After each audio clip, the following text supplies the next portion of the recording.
Hello and welcome back to the channel. Today we start day 4 of the adventure, and I suppose what we've done is effectively completed. I would probably call it the reconnaissance stage of this dungeon exploration. Now, I suppose it wasn't that eventful. We didn't really have any combats, but we did have some encounters.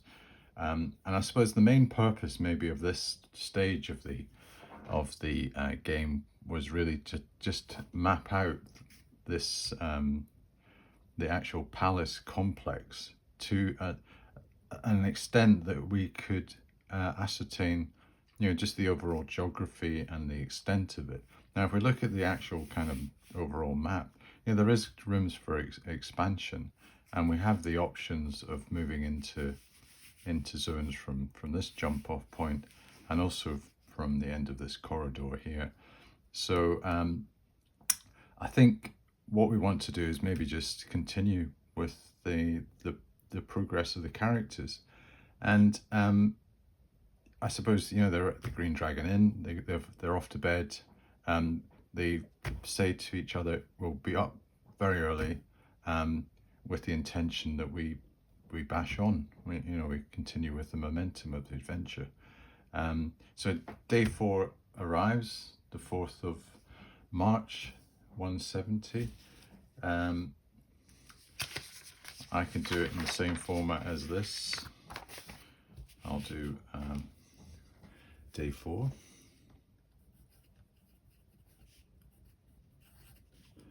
And we'll do a weather check. Because up to now it's been fine weather. And living in Scotland, every day is a little adventure in weather. So let's see whether the rain gods are being kind to us. So a d6 on the potential weather. And we're doing well for the time of year. We're still fine. So we don't have to think about weather. So that's a good start. So we'll put weather fine. Now, the characters, they rise at 7 and they get their breakfast, some porridge and some cheese and bread. And they sit down and they say, right, we really want to revisit this palace, but we're going to have to come up with a strategy of how we're going to deal with the remaining monsters in the complex. So they really kind of discuss their options. They think, well, probably the best thing for us to do, we do have some resources left, is to pool our resources. Now, they've already been on one delve together, and they've kind of bonded, and there is an element of trust between the characters now, and they realize that if they want to gain from this venture, they're going to have to kind of contribute an amount of effective capital to do that. So they've all decided just to pool their resources, and what that means in terms of game terms is that they can just add up their cash. I think we had it, was it 204? Yes, 85 plus 23 plus 104 equals 212. And they've got to pay Fredegar 5%. So that is about 11 gold pieces, say. Fredegar will take around 10. So that leaves us with 192. No, 102. No, 202. 202. So I'll just make a little note of gold pieces here.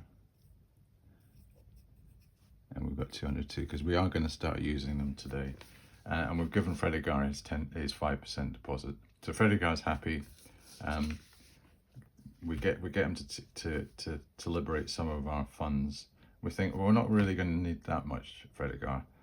So let's take out maybe 50 gold pieces and see how we go on with that. And they think, right, what we're going to do, we could, we're probably going to, our strategy was to go for the spider. So what I think we need for the spider is we could flush it out with some burning oil. So I think we need to buy some flasks of oil, and obviously have some rags to put in the top, and then I think we just kind of lob them like Molotov cocktails at the creature, and also Tristan suggests, well, why don't we also get some spears between us that we can take, and we could use that. Maybe one person lobs in the grenade, or the medieval version of a grenade, and maybe one of us or two of us stand braced with spears in case it leaps at us. That's another, and also having a longer weapon might be quite useful. Now we could basically dispense of them once we've done the actual encounter, and maybe just drop them because they're going to be high encumbrance otherwise. And Dagobert says, well, I can't use a spear, and Lindris and Tristan, they're both fighters, so they've got 4 weapon slots. Now, there's almost like an assumption that spear is probably one of the things that a fighter would be trained in. They'd probably be trained in a sword, probably a missile weapon of some type, the dagger, for close quarters work, and another weapon, which is probably in most cases, most medieval footmen use spears. So the spear is probably just the common kind of weapon of any kind of warrior culture. So I'm going to assume that that's one of their weapon proficiencies, and they will not be penalised with a spear. They will probably be penalised when they use the flasks of oil, because they're not used to throwing this type of thing. They're not being trained in it. So I'd probably provide a penalty there. But I think when it comes to spears, that should be okay. And the other thing that they might want to buy is some more sacks, in case they do come across some loose coins that they want to scoop up and put into sacks. And also replenish their supply of spikes, which seem to be dwindling. They're down to the last 2. So if they get another, say, 4, they'll have a nice grouping of stakes to take on. So they think, well, where can we go at this early hour? Why not go to Thidabert's Emporium, which is it's not a 24/7 opening hours, but it probably does open early and it will close late. And Thidibert is either there or he's got one of his assistants to open the shop for him. And also that should really have everything that we need. And it also can just it can also show my availability mechanic, which we didn't really use last time because I don't think we skipped over it. It's just we didn't have a need to go and use it. So if we just look at the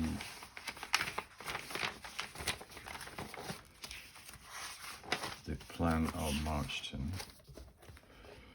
So we're in the Green Dragon Inn at 7 o'clock. We finish our breakfast. We've resolved on our strategy. We're going to go and purchase some equipment. We head out into the main square. We go through the gate into the middle class area, the merchant quarter, along the causeway between the walled gardens, into the artisan quarter, and discover where Thidabert's Emporium is. It's a large 2-story building, and inside it's full of all sorts of things. Imagine an old haberdashery, one of these kind of Wild West big stores in the town where they've got everything in it. They've got all sorts of things that they're selling to a kind of frontier society. And Thidabert's actually there, and he greets them. He says, hello, young masters. What can I do for you this morning? And they say, Thidibert, we've heard of your reputation far and wide.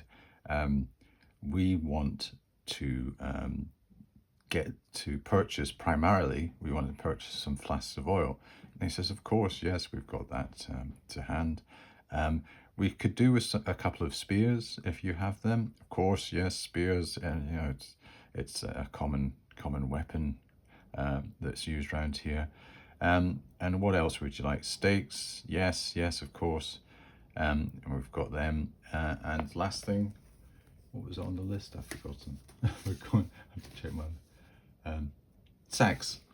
Of course, yes. So basically, we've gone through the list, and there's nothing really rare there.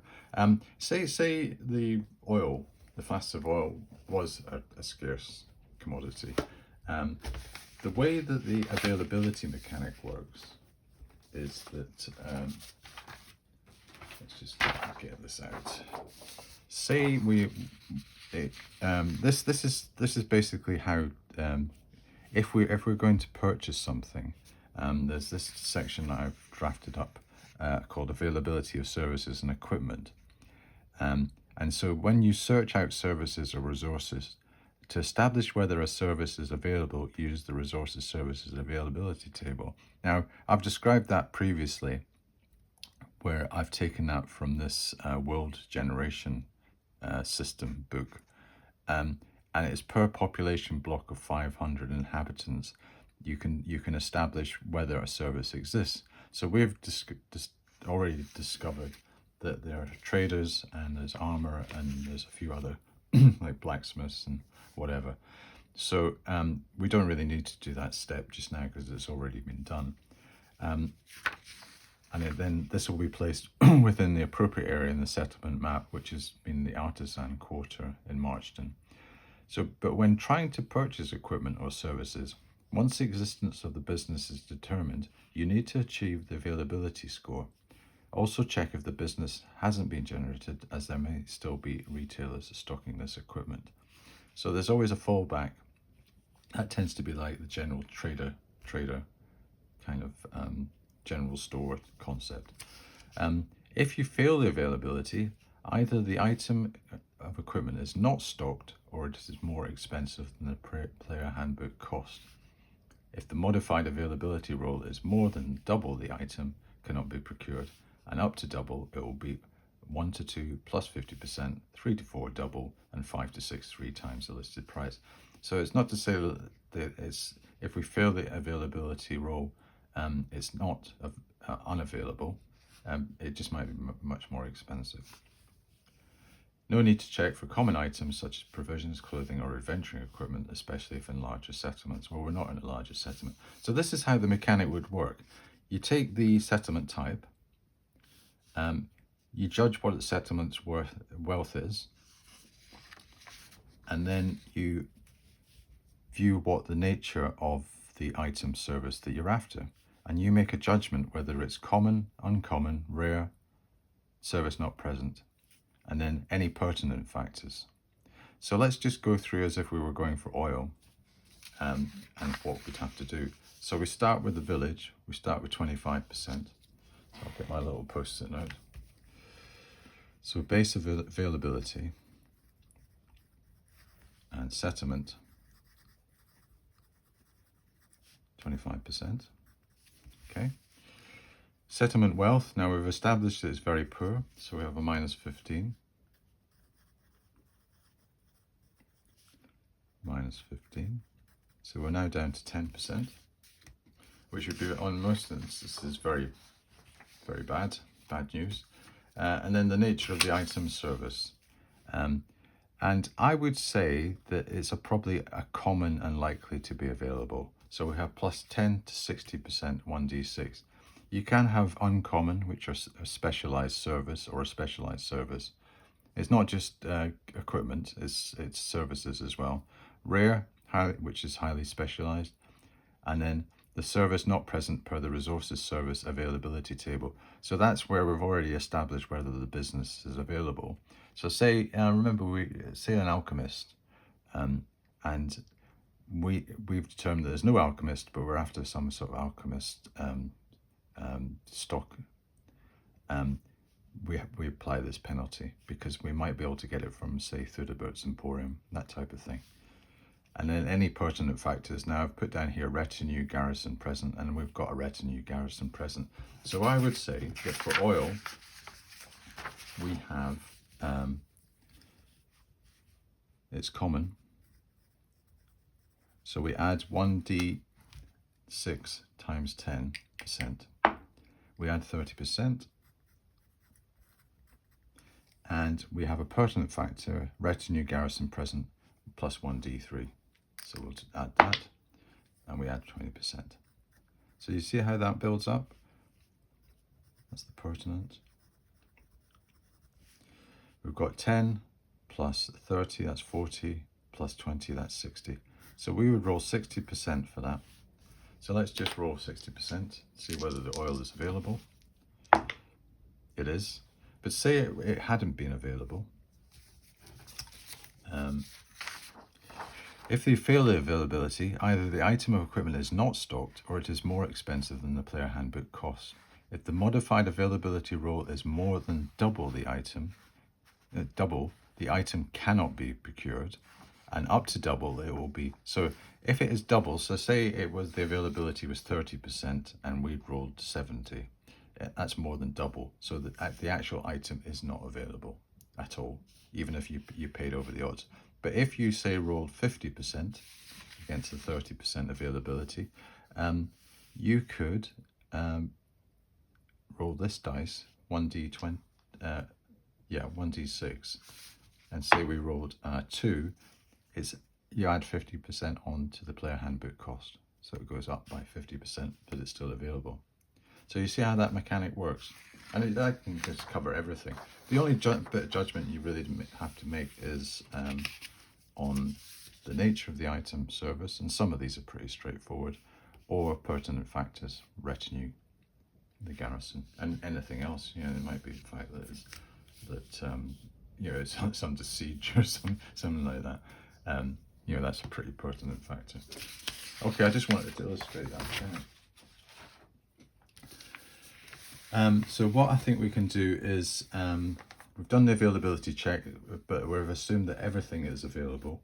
And all we have to do is buy maybe a couple of, I would say, as far as miscellaneous equipment is concerned, we have oil flask, 1 gold piece. So I would say, to be on the safe side, we should buy 3 flasks of oil. Yeah. So that'll be 3 gold pieces. I'll just make a little note of these, and I can update the character sheets. I don't want to try and waste too much time. Oil times 3, and that's 3 gold pieces. And then what did we say? We wanted some spears, a couple of spears. Spear. Here we go. 1 gold piece for spears. So 2 spears. Spear time 2. And that's 2 gold pieces. So we are blessed by the fact that the characters are actually quite wealthy at the start. What else do we have in our list? Keep forgetting. Flaming oil, spears, sacks. Sacks and spikes. Now the spikes should be pretty cheap. So we got lots of. You can see the state of my player handbook.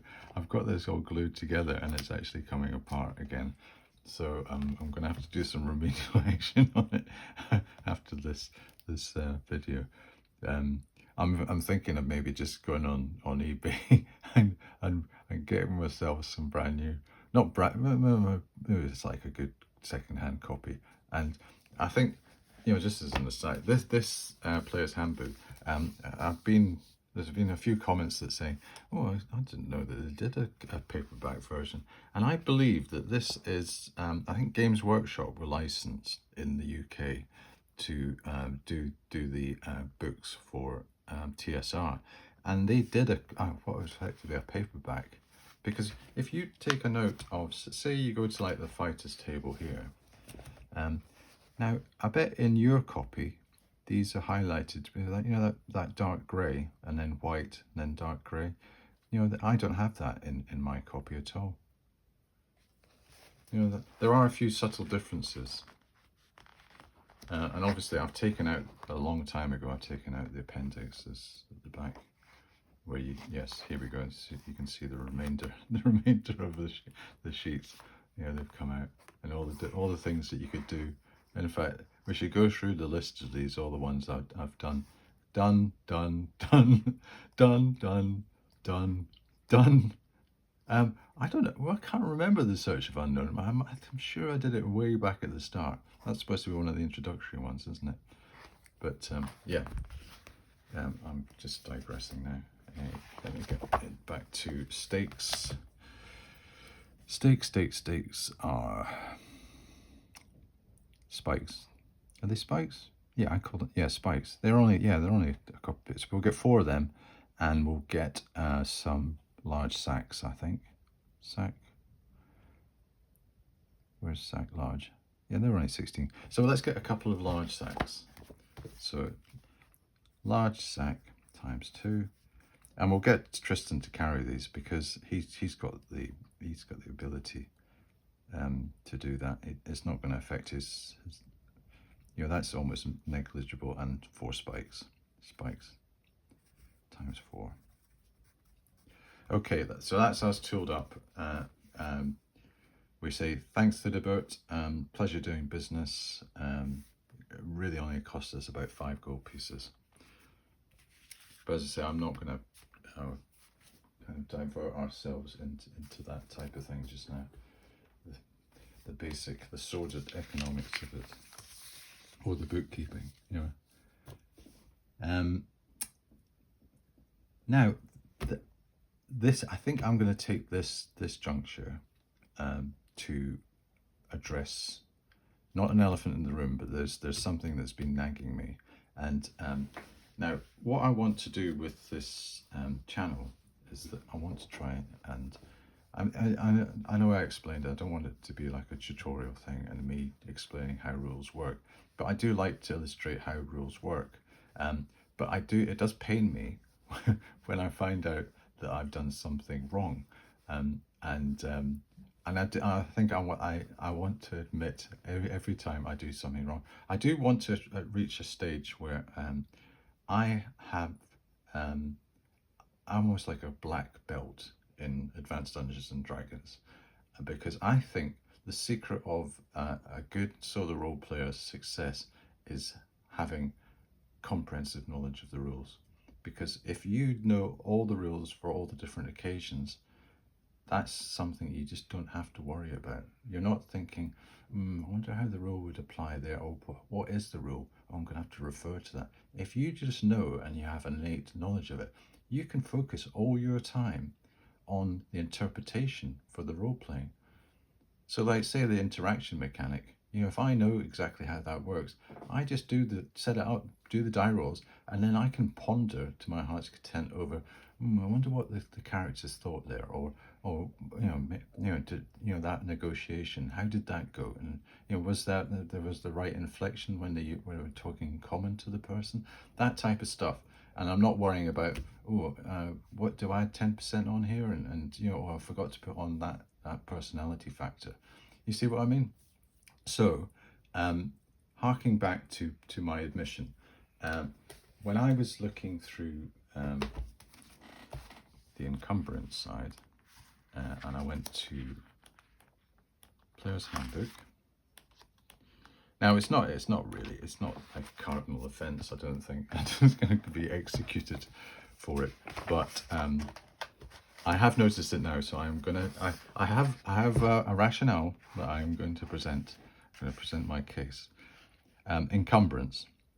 Now, there is this column here, which has got encumbrance, normal gear, so that's where we can move it 12 inches because we're just under 35, or 350 gold pieces, and we don't have bulky armour. So we move. And then it says, has this column here that was lurking that I forgot to look at, reaction and initiative, normal or better. And remember, the reaction came about when we had to test for surprise against the trapdoor spider. And Lindris had a reaction bonus of +2. So he could reduce his surprise, the inflicted surprise on him by 2 segments. And I thought, yeah, that's fine. But he had chainmail armor on. And I'd forgotten that if you have heavy, it's classified as heavy gear, armor and or equipment of about 70 pounds or fairly bulky, what does it say about reaction and initiative? Normal, no bonuses. So, and he didn't actually need all these 2 segments. He just needed 1. However, I have a cunning plan for this, because I thought, right, let's do what I was talking about the other day. Let's think about the fantasy side of this a bit. And Lindris is an elf, so ordinarily he would probably have elfin chainmail, but maybe he's not of noble birth, so he's of lower status, and he would be classified as a soldier. Now, my elven kingdom, Elfheim, is somewhere in the north, and they're very much modelled on, say, the Paul Anderson cross between that and the Tolkien, and a kind of Norse kind of view of them. So they have a very much a kind of a Nordic type of outlook. So they use, he's called Runeweaver, and I thought, well, maybe his chainmail armor is the one that they have for soldiers, but their armorer applies his rune magic on it, and he's inscribed a rune. He's inscribed this rune symbol like this into the armor, and what that does is it gives the bearer of the armor some additional abilities in combat, but it wears off. So this is what they give to all like the elven soldiers. They give them their chainmail. It's not elfin chainmail, which is what the nobles have, but they have at least some limited powers. So despite the fact that they're wearing chainmail, they get to use all the reaction bonuses, but it has a kind of half-life. So once it's used, it reduces by 1/2, and then thereafter it dissipates. So Lindris has a reaction bonus of -2 segments. So I'm going to rule that he's used that first one in that spider encounter, and he has only got -1 now if he continues to wear the chainmail. Obviously, if he didn't wear chainmail, this isn't an issue. It's only the fact that he's wearing that chainmail. And I thought, well, that sounds kind of fantasy, and that's a plausible thing. And it's not going to last forever. It's just going to be a finite thing. And it kind of explains the fact that he managed to dodge his way out of the encounter with the spider earlier on. So it's not, I am not, what's it called, retrofitting or whatever, or I don't think I feel like I'm going too much against canon there. All I'm doing is maybe accommodating a situation where I've made a bit of a blunder, a mistake, a genuine one, because I'd just completely forgotten, and then this is the amends to doing that, and there is a kind of like an escape strategy. So next time there's a surprise roll, Lindris will only get a -1 from it. It's like the armor's reactive. It's like I suppose what is the modern reactive armor, that it takes an impact and it kind of hardens up. This is the same kind of thing, but a rune's gone into the armor, and every time there's like a shock or something specific to combat, it's almost like the wearer wills the armor and says, defend, and it's alerted, but it dissipates a kind of like a charge, and it thinks, oh, I've only got 1 charge left, and then the next time it happens, that's it. It just becomes normal chainmail, and the rune probably just disappears. It's probably already faint on his armor, and it will disappear. Okay, end of the story of the rune. The characters get back to the Green Dragon Inn. It's about 9 o'clock after all this type of stuff, and they think, right, if we set off right now, it's going to take us about 2.5 hours to get back to the palace, get down that chasm, and then down into those stairs. So we could get there for about what's that going to be, 11:30, if we get our skates on. So they say, yes, that's what we're going to do. So they go to the gate. They say to the gatekeeper again, yeah, we're out again. Expect us back by either this afternoon or this evening. The gatekeeper says, good. Have a nice day. So we head down the back out onto the road, down from Marchton, down the winding road that probably hairpins over the river, which goes to East Lake, joins East Lake and Long Lake, down the road, and then at the same juncture that we did yesterday, the day before, we head down into the gentle hills towards the broken lands of Dunmorna, and see the columns of smoke rise. Again, we feel that dread come across us with the anticipation of the task ahead of us. But we feel bolstered with confidence that we have the right equipment to do the job now. We've scouted out. We understand what the layout is, where the major threats are. As long as nothing has been changed while we've been away, which is always at the back of their mind, we have a plan. And we're going to go through with it. Okay, so, but, there's always a but. We're going to have to check for encounters. And this just gives me an opportunity to just do my outdoor, because I remember when I was talking about this last time when we set off, and I didn't go through the entire list, but this is what you would do as soon as you go outdoors and you're adventuring outside. Determine the weather and perform ongoing weather checks as appropriate. We've done that, tick. Decide the direction of travel for the day and calculate distance and progress. We've done that. Use the movement rate converted to miles for each half day's travel with the tables in the DMG 58. I've shown you all that, how we do that. Establish the marching order of the party. Now, I would say that for marching, they're probably just going to go single file, and it's going to be Lindris first, Dagobert in the middle, and Tristan at the back. And Tristan is carrying all the stuff, basically. He's at the back. Check if the party becomes lost. That's not going to be applicable. So that would, when we start exploring hexes, say to the north and to the east, this is where that comes in. Check for encounters with the chance based on the population density, type of terrain, and time of day and night. And that's what we're going to do now. And so, say we stayed out all day and we come to night time. When making camp, establish the watch order and arrangements.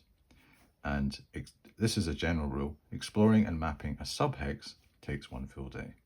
So that's one of these little sub-hexes. So that's a hex, that's the big hex, that's the 15-mile hex. Zoom down, 15 miles, sub-hex. So say we were going to explore, say, one of these ones here. That would take a day to explore it. Okay, so I just wanted to, for sake of completeness, cover off all that. Okay, let's see what our encounters are, if we're going to have one.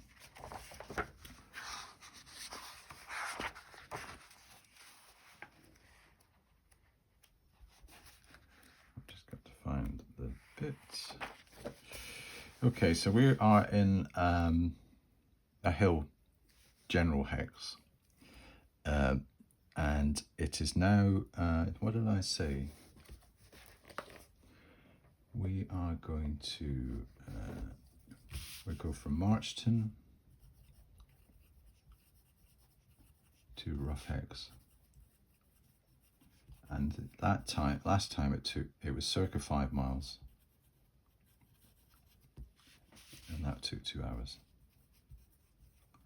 So from, and we're heading out at leave at 9 o'clock. So 9 to 11, we're traveling through the hills.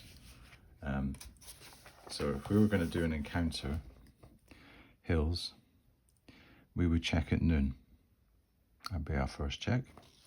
So I would say that we are not quite at noon yet. Right. So we get to Dunmorna at 11 o'clock. We head down into the. We know where we're going this time because we just follow we find the chasm straight away. We follow the chasm down, even though it's smoke and whatever. But we're familiar enough with this terrain now that we know that last mile that we have to go. We know it quite well. Well, we've taken in to note some landmarks.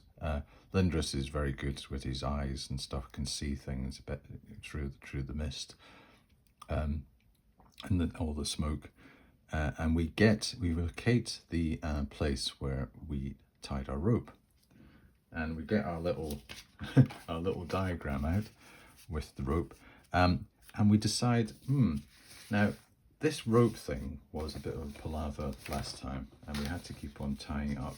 Shall we take a bit of a risk, and just leave the rope for the time being, and then we don't have to do all this tying up, and all we have to do is just climb up. And Tristan thinks, yeah, that's probably the best thing to do, because we've already got these stakes here that we could tie it on. I tell you what, I will thump the top of the rope in here. Now the rope, remember the rope's 50 feet, so it doesn't go all the way down, but it will hang. It will hang. There'll be like a 10-foot drop, but the assumption is that that's probably got a bit smoother, and it's not, 10 feet. It's nothing really, isn't it? I'm 6 foot tall, so it's like a bit 1.5, bit more than 1.5 for me. You could probably jump it, and these are fit chaps, so they could probably jump that last bit. So it's not an issue that in fact it's 50 feet. So I'm going to knock that rope in and just hang it down, and then it's easy for them to climb down because there's no risk. Unless they say the weather was bad and it was raining and stuff like that, it might be a bit slippery, lack of footing. And if they were being a bit cavalier and slapdash, again, I might be saying, all right, okay. Either if they're under time pressure, they might have climbing rules they have to do. But I think that's okay. The only downside is that I think the strategy before was not to have any visible traces of exploration, and they're suddenly leaving this well, hopefully not a big white rope. It's probably quite, I think it's a flax one, so it's probably quite muted colours, say a grey or brown or something. And Tristan's been quite clever at the top. He's kind of camouflaged it a bit with stones and whatever, so it doesn't really look as though it's got a rope there. The only downside is that I think there is a higher chance that it might attract a patrol that could spot it. And our fear was that, I'd say, a wandering monster might come down and then think, oh, 2 + 2 is 4. They're bound to be in that palace. We'll follow them down and get them, take them by surprise. And I think the way I can reflect that fear is that whenever we do a wandering monster check, I think we can increase it by 1. So instead of a 1 in 10, it's going to be a 2 in 10 every 6 hours. Sorry, six turns. So 2 in 10 chance every hour. So that's really going to make people start to be a bit on edge. But it's a calculated risk, because if we've got the rope there, and also say we come out with some loot, and we've got all this heavy stuff we're carrying, the last thing we want to do is be mucking about with a rope and whacking things in. It's going to take a lot of time, especially if we're encumbered with loads of stuff. We can even get to the point where Someone could be at the bottom, and it helps, say carrying a chest or something, and Tristan, who's strong, just pulls them up on the rope, that type of thing. So let's just make that decision. So it's now going to be a 2 in 10 chance for Wandering Monsters. The other thing was, let's get our dungeon back up. Now, we can start thinking about now that we've got a kind of an established dungeon map. I think we can start stamping a bit of thematic colour on this. And we've already got, what's the common theme that's been running through this? Has been secret doors. So the assumption is, the working assumption is that Callistra had lots of secret things that she was doing. She may have had experiments, or she had secret devices, or maybe she had certain prisoners that she had, or maybe she had, I think the experiment thing sounds quite interesting. And she required privacy and secrecy at all times. And it was always a need to know basis whether you could get into any of these rooms. And you had to have like effectively a passkey type thing and be able to work out how the mechanism worked to get. And she could also apply some magics as well. So it might even be more difficult in her day to get into any of these. So I think that's the theme, the secrecy of it. Also, thinking about the spider, I was just wondering whether it might be quite a nice thing to think of her spiders almost like Callistra's pets, and she's got these spiders, or what is left of her spiders, her pets, is this one here, and it's still lurking. And because it's her pet, and maybe it's been in hibernation till now, and that might have been one of the reasons why it was a bit maybe slower to become trapped. But getting back to the idea of Callistra's pet, wouldn't it be an interesting concept to think that it's got slightly more cunning than a normal huge spider? It's now, it's been the product of an experiment. Now I think in the new Dune film, they've got this. I think the Baron Harkonnen's got a kind of spider creature that he has, and you never quite see it and stuff. Maybe Callistra, it sounds a bit perverse, but maybe she liked that kind of spider thing, and she thought, oh, this is good, I'll have that as my pet. And this is all that remains of it. And when it comes to the actual strategy maybe that the spider's got, the assumption is, I suppose the characters are gaily coming, well, not gaily, but they're coming carefully back into here through, and they have a plan to say, right, we're going to throw some oil at this, we've got our spears ready, we're going to throw the kitchen sink at it, and we're going to get it, we're going to burn it out, we're going to spike it, we're going to stick spears in it, do all sorts of stuff, and we're going to get into this loot. Now the spider, based on its innate cunning, thinks, right, they saw me pop out of this trap, but maybe there are other trapdoors located in this room. And maybe there was, we talked about 2 spiders. Maybe there were 2 trapdoors. And the spider that was of the spider of myth, I call it, the one that we kind of wished away, there was actually another spider, and it's died, but it has a trap door here. And the spider, with its innate cunning, thinks, I think I'm going to go over to this one in case anyone else comes through. Say those same people come through in its kind of animal kind of intelligence way, a bit like what the Sturges were doing. They were having this internal kind of dialogue, and probably between themselves with their kind of Sturgy language. The spider's having an internal dialogue and thinking, I need to be on, I was going to say on the front foot, on the front 8 feet, as far as the characters are concerned. Maybe maybe there's still a trick for this spider to pull on these. You know, they think they're just going to walk in and get all my stuff. then they've got another thing coming, that kind of thing. You see how that you can maybe build that in, and that just illustrates maybe just the fact that we've got a bit more of a theme going. This is a deserted palace. It had an evil high sorceress.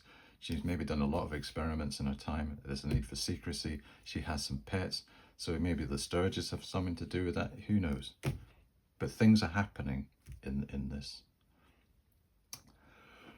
Okay, I can see that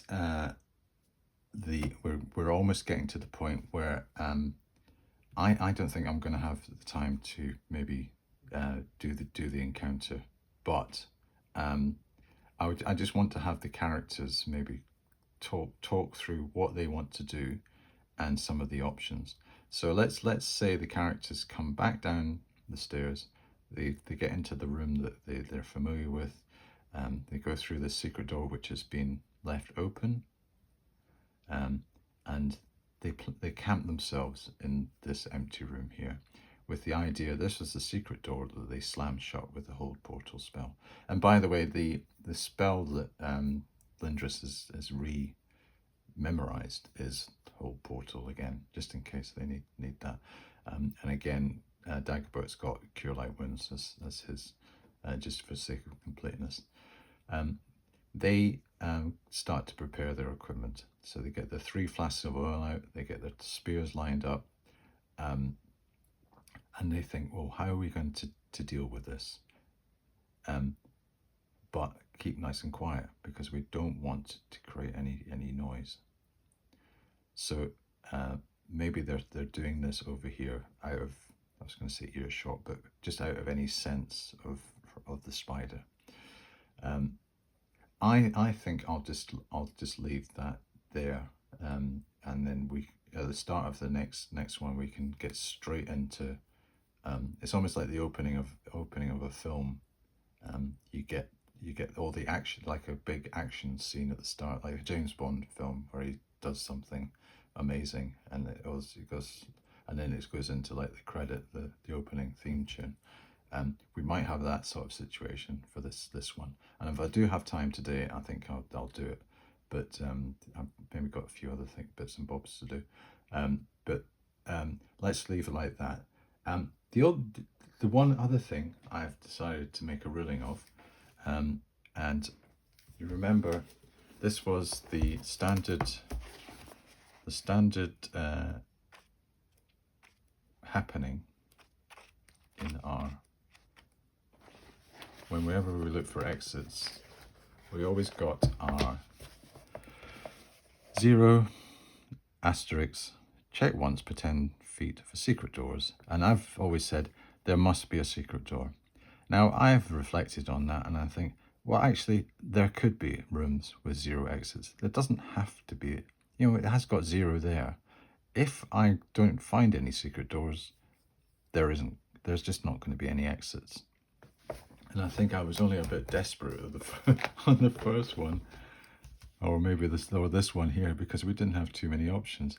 But I think I'm just going to make a ruling that if it's not got any secret doors through that mechanism, where it's a 1 and 5 and 20, and say those 2 that we've checked the other day, you know, they didn't have any. So I'm just going to rule that that's the case.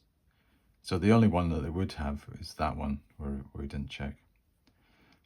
So I think that's probably the right idea. And also, if we get more than one, maybe we limit to 3. You know, maybe put a cap on, or maybe we just don't. We just follow the dice. Sometimes just following the dice is the best thing. You know, it generates the right result, and we're not intervening.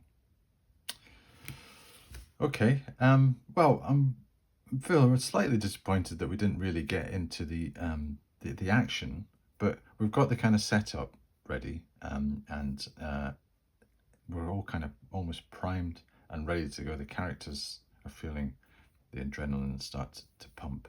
We've already, we've not really taken any time. It's time-wise, it is 11. It's now, we've now reached the palace, and it is 11:30. So I would start my, based on this, I would have just the same kind of format as I had last time. I'd have an exploration phase that we're on, and the time. So the time is 11:30, and that's where I would start doing my turn checks, and then it would be like 1 hour elapsed again. So let's see how long it takes us next time. Okay, well, thanks for your time, and I'll see you soon.